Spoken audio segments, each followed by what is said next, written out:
His hand was on my throat, my mom was screaming behind the safety glass, and all I could hear was my own breathing. In for 4, hold out for 4. Steady like a metronome, while Tyler Richardson leaned in with that rich boy smirk and said, "You're gonna learn respect tonight." I remember the concrete cold against my back, the sting of cleaning chemicals in the air, the oil slick shine on the floor, and the way his pupils were just a little too big to pretend he was sober. And even then, with his fingers digging in, a calm slid over me like a switch because I knew something he didn't know, and I was counting down in my head, not to pass out, but to a moment I'd been training for my whole life. Let me back up just enough for this to make sense, because guys like Tyler don't fall out of the sky. They get built brick by brick in houses where money is the air, and consequences are a fairy tale. My mom, Carmen, has been cleaning offices 6 nights a week since I was tall enough to carry a grocery bag without dragging it on the sidewalk. She's the kind of woman who irons the one nice blouse she owns on Sunday night and keeps going no matter how tired her bones feel. And I'm the daughter who learned to nap in supply closets with my backpack for a pillow, and to wake at the sound of a mop bucket rolling over tile. By day, I went to classes by dusk. I laced gloves in a leaky roof gym where they called me Silent Storm because I never ran my mouth. I just showed up, kept my feet under me, learned how to take a breath when most people hold it, learned how to pick my shots and wait, because patience makes power heavy.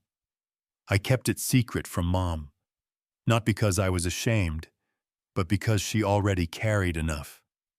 And if you've ever had a dream that didn't fit the budget, you know what I mean. You tuck it under your jacket and walk fast. 3 hours before that garage, Tyler was doing his Tyler thing. Yacht party, too much whiskey, a little something extra on the side, strolling through Richardson Tower like he owned the air. And my mom on the 47th floor was finishing the last hallway. His loafer hit her bucket water on the $3,000 shirt, and instead of laughing it off, he snapped like a branch grabbed her phone, said he'd call security, and texted me from her number. Emergency in the parking lot. Come quick. Yeah, that happened. And I ran without thinking, because when your mom says please, your feet don't ask questions. In the garage, he had me on the wall before I could say her name, staring over my shoulder at my mom through the glass, like this was a show he'd paid for, telling me to look at him when he talked. Bragging that one phone call from him, and my mom would never work in this city again. And all I did was breathe and watch. The way his weight leaned heavy on his right foot.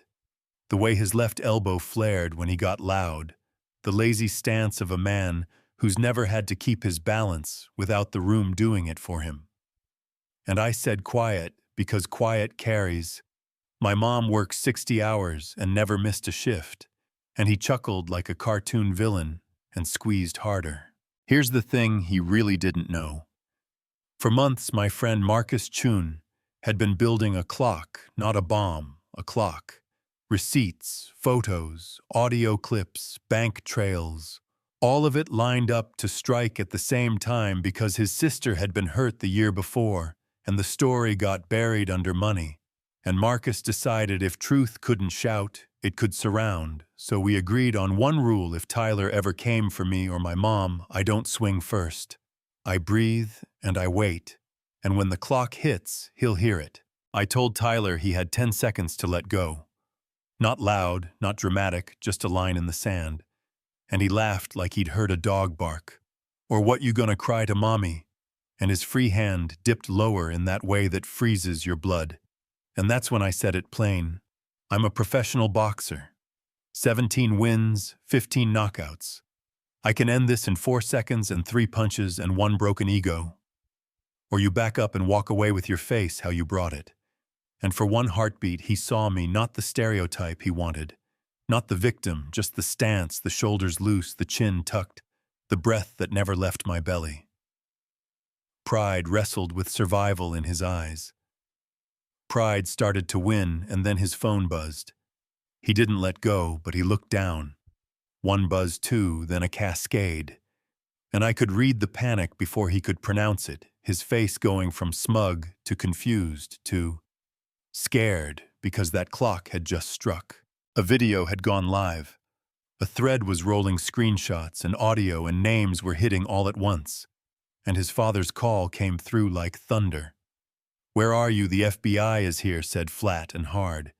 And when Tyler croaked out, "This is fake," the line went dead and came back blocked. And if you've never seen a castle melt, let me tell you, it looks like a grown man realizing his last name isn't a password anymore. He loosened his grip without meaning to. I slid 2 inches, reset my jaw, planted my feet deeper. It's muscle memory, it's church. And he finally looked at me like a person and not a prop. Security came through the glass, cautious, because men like him bring different kinds of trouble, and for once he got the sentence, "Women like my mom hear all the time. Sir, you need to wait right here." And that line has a special kind of music when it's delivered to the right person. I didn't hit him, not once, didn't need to, because the worst knockout I've ever seen was watching his own behavior come back wearing a camera and an affidavit. And yeah, cameras showed up, questions were asked. But I kept my voice low and told them I was fine, because survival is loud in your chest and quiet in your mouth, you know what I mean. After statements, Mom sank onto the curb and laughed. That laugh you only hear when a body finally lets go of a breath. It's been holding for years, then. She touched my face and asked, "Is it true, the fighting?" And I told her yes, I'd signed a deal 3 weeks before, handed her the folded contract so she could feel the weight, told her she didn't have to scrub floors at midnight anymore, unless she wanted to, and she pressed that paper to her heart and gave me a look I'll wear like a necklace till I'm old. The days after were the kind of blur that steals your sense of time. Girls coming forward with receipts they kept in phones and in veins, a university that suddenly remembered rules, investors who learned the difference between loyalty and liability, and a city that pretended it didn't know but always did. And Marcus sent me one text, "Clock struck," and that was enough. 6 months later, I walked into Madison Square Garden, under lights that make your skin look like a promise, and heard the crowd say, "Silent Storm." My ring name, my secret, turned into a paycheck. And I thought about cheap bodega dish soap and the way my mom used to hum while she mopped, and I touched gloves and felt a calm so clean it made everything bright. Then 4 rounds later, it was over. Not because I'm magic, but because discipline wins slow, and then all at once and afterward, a reporter stuck a mic in my face and asked why I didn't throw a punch in that garage, and I said, because the point wasn't to break his face, the point was to break the story.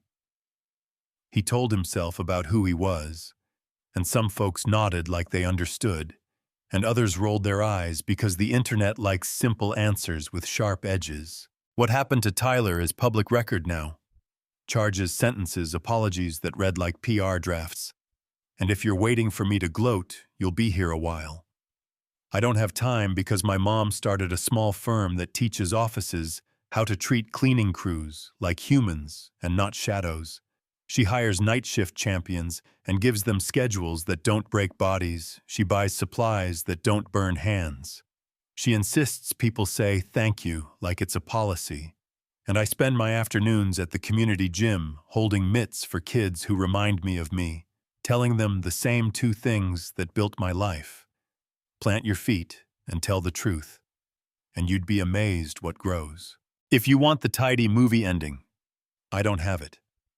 Real life is court dates and receipts and migraines and days where you're so mad you clean the same counter twice just to feel useful. But I do have a question, and it's the one I think about when I pass the garage at night. If you'd been there with a hand on your throat, or a secret in your pocket, or a camera in your palm, what would you have done, and what do you think justice looks like when money takes its hands off the wheel for once? A prison sentence, a public apology, a paycheck your mom doesn't have to beg for, a door that finally opens from the inside. Drop your take in the comments. Tell me what felt right. What felt wrong? What you'd change if it was your sister, your daughter? You argue with me if you need to. I can take a clean shot. And if this story landed, share it with somebody who needs a reminder that preparation beats privilege and patience hits harder than a fist. Then tap subscribe for more stories told, plain and honest, like we're at the kitchen table after a long shift, and the coffee's still hot. And if you made it this far, type justice. So I know you're in my corner, because that's what keeps the breath steady when the next round starts.